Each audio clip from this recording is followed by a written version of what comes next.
जय भारत। आज का टाइम में एक मनुष्य का ना जो इतना ये जो संसार को भोगने के लिए जो सोच रहा है, यही सोच ही उसको खत्म कर रहा है। और ये संसार को भोगने के लिए जितना वो कोशिश कर रहा है, और ये सभी वो खुद संसार का साथ दिन प्रतिदिन ना उसका लगाव बढ़ जाता है। जितना वो संसार को भोगने के लिए कोशिश करेगा, उतना वो संसार का साथ जुड़ेगा, उतना उसका बारे में उसका सोचना पड़ेगा और उसको बार बार उसी का बारे में ख्याल लाना पड़ेगा। जितना आप उसका बारे में सोचोगे उतना आपका साथ लगाव होगा, और यही जितना आपका लगाव होता है, यदि वो लगाव गलत तरफ आप सोचा है, यदि वो लगाव गलत है, गलत चीज का साथ यदि आपका लगाव हो गया, यानी आसक्ति हो गया। आसक्ति का मतलब है, ये आध्यात्मिक शब्द है। आध्यात्मिक का जो शब्द है ना, इस शब्द को समझना ही, जितना आप समझोगे उतना आपको जान पाओगे, और जितना आप आपको जानोगे उतना ही आपका जिंदगी को बेहतर करोगे। और ये जो आसक्ति शब्द बोला ना, आसक्ति का मतलब है मन का लगाव। और मन क्या है? मन जो आध्यात्मिक भाषा में जो अंतःकरण होता है, अंतःकरण का हिस्सा है। अंतःकरण में 4 चीज आता है: मन, बुद्धि, चित्त, अहंकार। ये जो 4 चीज है, पहला जो इसका जो अंतःकरण का जो सबसे बड़ा है वो मन है। ये मन ही एक अंतःकरण का मुख्य पार्ट है, क्योंकि मन में विचार आने का बाद ही जो मन है ना, जो अगला जो 3 भाग है, बुद्धि, अहंकार, चित्त, ये जो 3 एक्टिवेट होते हैं। और ये जो अंतःकरण में जो 4 पार्ट है, मन, बुद्धि, चित्त, अहंकार, ये चारों का अलग अलग काम है, और इससे मुख्य जो है मन है। इसीलिए आपका मन को, आपको जितना आपका मन आपका बस में होगा, यानी आपका नियंत्रण में होगा, उतना ही आप ये जो संसार का विषय वस्तु का प्रति आपका जो लगाव है वो कम होगा, और आपका मन में विचार कम आएगा, और उसी व्यक्ति का विचार कम आ सकता है जो व्यक्ति खुद को बारीकी से जानता है, खुद को जीत लिया है। और खुद को जीतने के लिए और खुद को जानने के लिए आध्यात्मिक ही आपको सहारा प्रदान करेगा। आध्यात्मिक का मतलब है खुद को जानना, और खुद को जान के शरीर से खुद को मुक्त करना। शरीर से मुक्त करने का मतलब है, आप बोलोगे शरीर से हम तो जिंदगी पूरा शरीर, पूरा जब तक हम जिंदा रहेंगे तब तक ये शरीर रहता है, शरीर रहेगा। लेकिन आप इसको शरीर नहीं समझना है। आप फिर बोलोगे तो इसको क्या समझेंगे? आप इसको समझना है, ये आपको मिला है आपको एक बेहतर जीवन जीने के लिए। ऐसा है कि जीवन जीना है जो जीवन ना आपका हित करे, हर दिन आपको चुनौती प्रदान करे। हर दिन इसीलिए आपको चुनौती प्रदान करे, आपको एक बेहतर इंसान बनाने के लिए ये आपको चुनौती प्रदान करे, और समाज का हित करने के लिए, यानी संसार का। समाज क्या है? समाज में हम सभी रहते, इन लोगों को लेके तो समाज बना है। समाज में कुछ नियम का कायदा कानून है, उसी का हिसाब से चलता है। इसीलिए आप संसार यानी समाज का हित करोगे, यानी लोगों का हित करोगे, क्योंकि लोगों का जब आप हित करोगे, हर एक व्यक्ति ना प्रेम चाहता है, और जो व्यक्ति शरीर से खुद को मुक्त कर देता है, इसी का नाम है मुख्य। ये उपनिषद ज्ञान है, और उपनिषद कहता है शरीर से खुद को मुक्त करना, इसी का नाम मुख्य है। हर व्यक्ति का जो 4 उद्देश्य होता है, एक व्यक्ति का धर्म अर्थ काम मुख्य, लास्ट में मुख्य आता है। लेकिन मैं कहता हूं आपको, मेरा विचार से, मेरा अनुभव से, मैं अभी जितना ये जीवन को समझा हूं उसी का हिसाब से मैं कहता हूं, मेरा हिसाब से आपको पहले मुख्य करना है।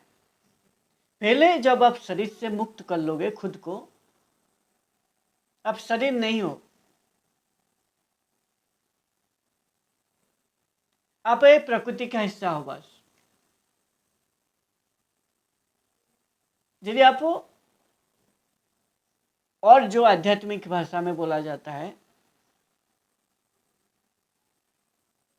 आप खुद को सत्य मानना, ज्ञान मानना, शुद्ध ज्ञान, शुद्ध मैं सत्य हूँ, मैं शुद्ध ज्ञान हूँ, इसलिए मेरा ज्ञान के जरिए मैं सभी का भला करूँगा। और आप यदि ब्रह्म या आत्मा खुद को मानोगे, वो भी मान सकते हो, वो आध्यात्मिक भाषा का यानी हमारा जो सनातन धर्म है, सनातन का जो सबसे बड़ा देन है, आत्मा है, ब्रह्म है, ज्ञान है, सत्य है। इस चारों को एक ही आप कह सकते हो। इसलिए आप जब शरीर से खुद को मुक्त कर देते हो, इसका मतलब है आप क्या सत्य है, क्या नित्य है, आप जान चुके हैं। इसलिए संसार का प्रति जो मोह माया आपका लगा था, संसार को भोगने के लिए आप जो कोशिश कर रहे थे, पूरा दोनों हाथ में लूट के संसार को भोगने के लिए, वो आपका ना कम हो जाएगा। कम हो जाएगा मतलब पूरा कम हो जाएगा। पूरा कम हो जाएगा मतलब आपका इस शरीर को बस बचाने के लिए जितना आपको बेसिक चाहिए, जितना आपको ज़रूरत है इस शरीर को बचाने के लिए, उतना ही आप ग्रहण करोगे ये संसार से, और बाकी और जितना आपको मिलेगा फिर आप ये संसार का भलाई के लिए आप लौटा दोगे। और कबीरदास इसीलिए तो कहते हैं, हे साईं इतना दीजिए, हे ईश्वर इतना दीजिए, मेरा पेट में भर पाऊँ और मेरे घर को जो अतिथि आए, अतिथि का पेट भर पाऊँ, इतना मेरे को दीजिए। और यही बेसिक होता है। बेसिक आप जितना इस शरीर को चलाने के लिए चाहिए, शरीर को इसीलिए चलाओगे आप, शरीर रहेगा तभी तो आप खुद का भला करोगे और संसार का भला करोगे। इसलिए शरीर का जो बेसिक है, इस शरीर को जितना चाहिए, इस शरीर को आप हमेशा सुस्त रखोगे, तब जाके आप सही से आपका जो कर्म आप चुना है उसको कर पाओगे, और आप संसार का भी भला कर पाओगे। इसीलिए जब आप शरीर से पहले खुद को मुक्त कर देते हो, इसी का नाम मुख्य है। पहले आपको मुख्य करने से जो अगला आता है धर्म, यानी जो सही चीज है उसको आप धारण करोगे। जो खुद को जान लेता है, इसका मतलब है खुद को जब शरीर से मुक्त कर देते हो, आपका हृदय में क्या क्या होगा, आपका शरीर में क्या परिवर्तन आएगा। पहला परिवर्तन, आपका हृदय में प्रेम करुणा जागृत हो जाएगा, और प्रेम करुणा जागृत होने से आप ना ये जो संसार को बारीकी से समझ पाओगे, कौन सा चीज का क्या रोल है, और ये जो विषय वस्तु है संसार में क्यों है, उसका जो मूल तत्व है आप जान पाओगे। यानी उसका सत्य को आप जान पाओगे, यानी आप सत्य का साथ आपका मुलाकात हो जाएगा। वो नित्य है या अनित्य है आप जान पाओगे। इसीलिए सत्य नित्य को जानने से, क्या सत्य है क्या नित्य है उसको जानने से आपका जो मोह है, ये जो संसार को भोगने के लिए आप कोशिश कर रहे थे इस शरीर का हिसाब से, आप शरीर समझ रहे थे, इसीलिए आप संसार को भोगने के लिए आप कोशिश कर रहे थे। जब आपका ये खत्म हो जाएगा ना, फिर आप सही चीज को धारण करोगे।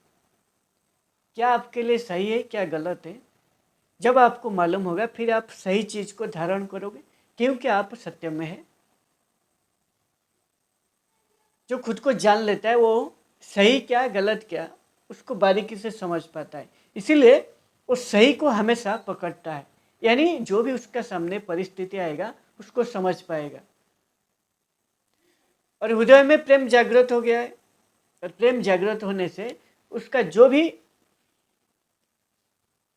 इंद्रिय के जरिए जो भी ज्ञान लेगा और जो भी करेगा उसका प्रति भी उसका प्रेम आएगा, और खुद जो भी कर्म करेगा उसमें डूब जाएगा। जब वो कर्मों में डूब जाएगा उस समय से भी ऊपर उठ जाएगा। वो कितना घंटा काम किया वो फर्क नहीं पड़ेगा, वो बिल्कुल सोच नहीं पाएगा ये काम इतना घंटा में कैसे कर दिया, क्योंकि वो शरीर नहीं है। वो शरीर उसका बुद्धि में नहीं है, उसका जो ज्ञान है बुद्धि में, वो खुद को शरीर नहीं समझता है। इसीलिए वो जो भी कर्म करेगा, वो जितना भी छोटा कर्म हो, वो यदि सही है, खुद का हित करता है और संसार का हित करता है, वो छोटा कर्म भी उसको बड़ा लगेगा, उसको भी करेगा, क्योंकि उसका अहंकार भी खत्म हो जाएगा। और ये जो मन बुद्धि चित्त अहंकार है ना, ये जो अंतःकरण में ये जो चार है, जो मन है, मन उसका पवित्र हो जाएगा, निर्मल हो जाएगा, और मन में जो विचार है वो स्थिर हो जाएगा, क्योंकि वो सही कर्म चुन लेगा। जब खुद को व्यक्ति जान लेता है क्या सही है क्या गलत है, वो चुनने की क्षमता उसका भीतर आ जाता है, इसीलिए वो सही कर्म चुन लेगा। जो कर्म चुनेगा वो कर्म खुद का भला करेगा और संसार का भला करेगा, और वही ऐसा कर्म वो खुद चुनेगा, क्योंकि वो शरीर नहीं है ना। शरीर होगा तो खाली खुद को भोगने के लिए, खुद भोगने के लिए कोशिश करेगा, इसीलिए वो संसार का भला सोचेगा नहीं। और वो शरीर नहीं है, खुद का भला सोच रहा है और संसार का भी भला सोच रहा है, और हृदय में करुणा प्रेम जागृत हो गया है, इसीलिए जो भी देखता है सुनता है उसका सही क्या है गलत क्या है उसका विचार करके, उसका जो नज़र है, जो देखने की नज़रिया है, उसका क्रोध गुस्सा खत्म हो जाता है, उसका प्रेम भाव में देखता है पूरा संसार को। संसार को पूरा, वो खुद संसार का हिस्सा है, इसीलिए वो संसार का हित करना वो चाहता है, क्योंकि वो भी संसार में रह रहा है। संसार का पूरा यदि बेहतर हो जाएगा वो भी बेहतर होगा, इसीलिए वो संसार को हमेशा बेहतर करने के लिए कोशिश करेगा। कोशिश क्या, पूरा उसका जीवन को खपा देगा, लोगों का हित करेगा, क्योंकि लोगों का प्यार मान सम्मान, लोगों का प्यार ही एक व्यक्ति चाहता है, तो वो तो मान सम्मान, ये जो निंदा प्रशंसा, इससे ऊपर उठ जाएगा, क्योंकि कोई व्यक्ति क्या बोलेगा उसका ऊपर फर्क नहीं पड़ेगा। ये जो शब्द का मायाजाल है इससे भी वो ऊपर उठ जाएगा। इसीलिए आपको सही चीज को धारण करने से आपका सही होगा। और इससे जो चाणक्य नीति कहता है, जो मन है ना, मन ही आपको बंधन में बांध देता है। क्यों बांध देता है? क्योंकि जो विचार आप सोच रहे हो यदि वो गलत विचार है ना, एक चीज आपका सामने आया, एक विषय वस्तु, मान लीजिए आपका सामने एक सोने, बहुत बड़ा सोना पड़ा है, आप शरीर में जीते हो। यदि आप सोना को देखोगे, उसको लेके जाओगे और उससे पूरा आपका शरीर को भोगने के लिए कोशिश करोगे। उस सोने के जरिए आपका शरीर को सभी तरह का चीज़ को भोगने के लिए आप कोशिश करोगे। और जो व्यक्ति शरीर से नहीं जीता होगा, वो बुद्धि ज्ञान से जीता है, वो जो सोना मिला है उसका बेसिक को जितना चाहिए उसका जीवन को, उसका साथ में और जो बचा है उसको समाज का हित के लिए वो खर्च कर देगा। यही फर्क होता है जब आप शरीर से खुद को मुक्त कर देते हो। एक व्यक्ति जब शरीर से जीता है वो पूरा भोगने के लिए संसार को कोशिश कर रहा है, और जब व्यक्ति शरीर से नहीं जी के बुद्धि ज्ञान में जीता है, सत्य में जीता है, वो फिर जो भी संसार में विषय है, वस्तु है, उसका सही अर्थ को निकाल पाता है। इसलिए उससे उसका भला होता है और संसार का भी वही विषय वस्तु से जान के उससे भी भला करता है। यही फर्क होता है। इसीलिए जो मन में जो विचार आ रहा है ना, यही विचार ही आपको बंधन में बांध देता है। क्योंकि आपका जो भी चीज को आप देखा, एक ही सुंदर नारी को आप देखा,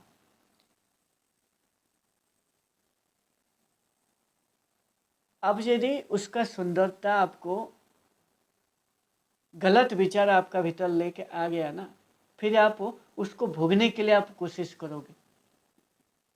वो आपसे छोटा होगा यदि आप उसको सम्मान नहीं दोगे, क्योंकि आपका भोगने का विचार है।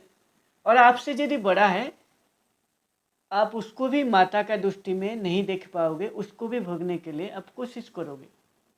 और आपसे जो छोटा है, आप उसको आपका बेटी का दृष्टि में भी नहीं देखोगे। आपका समान का यदि वो नारी है, आप उसको बहन का दृष्टि में भी नहीं देखोगे।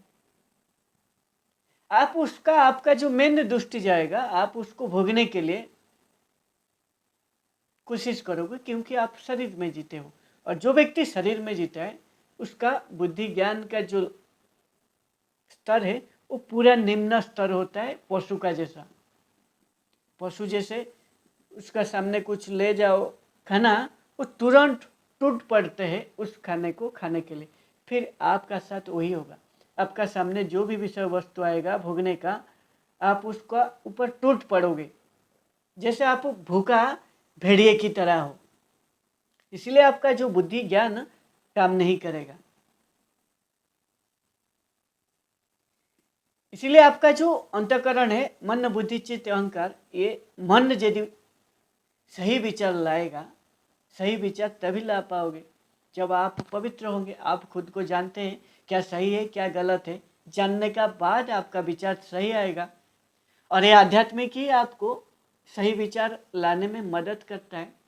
आध्यात्मिक ही एक रास्ता है, और कोई रास्ता नहीं है। इसीलिए तो चाणक्य नीति कहता है, ये मन जो है वो आसक्ति पैदा करता है विषय वस्तु का प्रति। आसक्ति का मतलब है मन का लगाव। मन का काम है खाली विचार लाना, और यही विचार बार बार लाएगा। जो नारी को आप देखा है, उसको भोगने के लिए कैसा आप जितना तरीका हो सके उसको भोगने की, वो सभी विचार लाएगा। और इसी को आसक्ति कहते हैं। जितना आपका मन का लगाव होगा, आसक्ति होगा, उतना आप भोगने के लिए उसको कोशिश करोगे, और यही आपका बंधन का कारण होगा। शरीर में जीने से आप बंधन में बंध जाओगे। इस संसार का विषय वस्तु आपको हमेशा ना भोगने के लिए आप कोशिश करोगे, और आसक्ति रहेगा, मन का लगाव रहेगा। इसलिए आप बंधन में बंध जाओगे। जब आप शरीर में नहीं जियोगे, बुद्धि ज्ञान में जियोगे, सत्य में जियोगे, फिर आप खुद को मुक्त कर पाओगे। यानी जान पाओगे, आपका सामने जो भी विषय वस्तु आएगा, जो भी परिस्थिति में आ जाए, उसको समझ पाओगे, उसका जो सत्यता है, और वो नित्य है या अनित्य है, वो चीज है या स्थायी है या अस्थायी है, आप उसको भी जान पाओगे। इसीलिए आप गलत विचार आपका नहीं आएगा, आपका सही पवित्र विचार आएगा।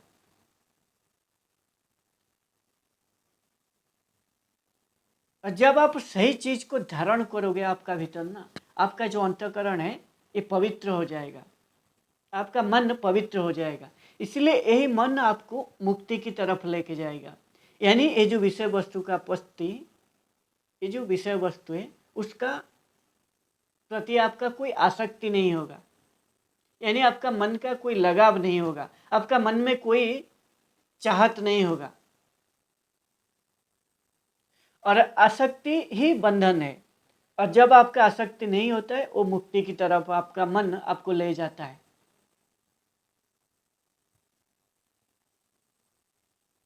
और जितना आप खुद को जानोगे, जितना आप खुद को जान के आपका जो अंतःकरण है उसको आप पवित्र करोगे, सही विचार लाओगे खुद को जानने के बाद आध्यात्मिक रास्ते में खुद को लेके, और जितना आप शास्त्र का ज्ञान जो है उसको धारण करोगे और नीति में जियोगे।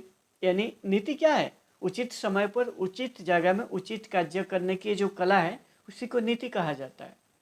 और जो व्यक्ति नीति में जीता है यानी वो व्यक्ति परिस्थिति को समझ पाता है।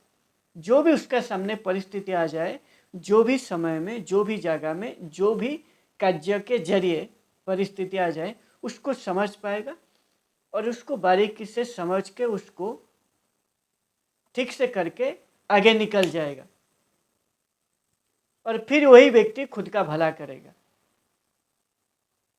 इसीलिए आप यदि खुद का भला चाहते हो तो आपका मन को पवित्र करना पड़ेगा, और आपका मन ही जब पवित्र हो जाएगा यानी आपका जो अंतःकरण है पवित्र होने से आपका विचार सही आएगा, और विचार इसीलिए आप सही लेके खुद आओगे, साक्षी हो जाओगे। बड़ी बात है, साक्षी होने का मतलब आपका सामने जो भी आएगा ना, कोई आपका आसक्ति नहीं होगा, आप साक्षी हो जाओगे। जैसे प्रकृति में एक पेड़ का साथ और एक पेड़ है, वो साक्षी है, वो बुद्धि नहीं लगाते, वो ज्ञान को नहीं लगाते। ज्ञान और बुद्धि यदि लगाओगे आप साक्षी नहीं हो पाओगे। साक्षी होने का मतलब है बुद्धि और ज्ञान का ऊपर स्तर, ऊपर उठ जाना। आप बिल्कुल नहीं लगाओगे, जो भी आपका सामने परिस्थिति आएगा, जो भी विषय वस्तु आएगा उसका साथ साक्षी हो जाओगे। कोई उसका बारे में उसका वो अच्छा है बुरा है विचार भी नहीं आएगा, निर्विचार हो जाओगे। निर्विचार होने से साक्षी भाव आपका पैदा होगा, और जो साक्षी भाव है वो ज्ञान का सबसे बड़ा ऊंचा स्थान है। साक्षी होने से आपका मन कोई विचलित नहीं होगा। दुख को भोगते हुए ना आपका मन में विचलित नहीं होगा। इसलिए आपका मन आपको मुक्ति की तरफ लेके जाएगा, खुद लेके जाओगे आपका मन के जरिए, सही विचार लाओगे। और मन का काम है विचार लाना। जब सही चीज आपका भीतर आएगा तब आपका भीतर सही होगा, और सही होने से आपका भीतर आपका जीवन सही होगा। जब आपका जीवन सही होगा, आपका जीवन का जो उद्देश्य है धर्म अर्थ काम मोक्ष, ये चार उद्देश्यों को आप पूरा कर पाओगे।